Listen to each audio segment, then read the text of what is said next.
Mini wonder ಸ್ಟೋರೀಸ್ಗೆ ಸ್ವಾಗತ. ಇಲ್ಲಿ ಚಿಕ್ಕ ಕಥೆಗಳು ದೊಡ್ಡ ಮ್ಯಾಜಿಕ್ ಮಾಡುತ್ತವೆ. ಬನ್ನಿ ಕಥೆಗಳ ಲೋಕಕ್ಕೆ ಹೋಗೋಣ. ಹಳ್ಳಿಯಲ್ಲಿ ಒಂದು ದಿನ ಮಳೆ ಬಂದು ನಿಂತ ಮೇಲೆ ಒಂದು ಚಿಕ್ಕ ಹುಡುಗಿಯು ಮನೆಯಿಂದ ಹೊರಗೆ ಬರ್ತಾಳೆ. ಮಣ್ಣಿನಲ್ಲಿ ನೀರಿನ ಗುಂಡಿಗಳು ತುಂಬಿರ್ತವೆ. ಹುಡುಗಿ ತಕ್ಷಣ ಮನೆಗೆ ಹೋಗಿ ಕಾಗದದಿಂದ ಒಂದು ಸಣ್ಣ ಹಡಗು ಮಾಡೋದಕ್ಕೆ ಶುರು ಮಾಡ್ತಾಳೆ.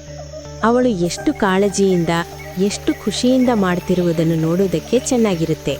ಮಕ್ಕಳು ಬದಿಯಲ್ಲಿ ನಿಂತು ನೋಡ್ತಾ ನಗ್ತಾರೆ.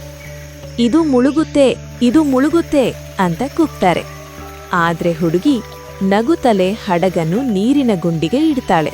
ಮಂದವಾಗಿ ಮೃದುವಾಗಿ ಹಡಗನ್ನು ಸ್ವಲ್ಪ ತಳ್ಳುತ್ತಾಳೆ. ಅಯ್ಯೋ, ಎಲ್ಲರಿಗೂ ಅಚ್ಚರಿ. ಹಡಗು ತೇಲಿ ಗಾಳಿಯ ಜೊತೆ ನಿಧಾನವಾಗಿ ಮುಂದೆ ಹೋಗುತ್ತೆ.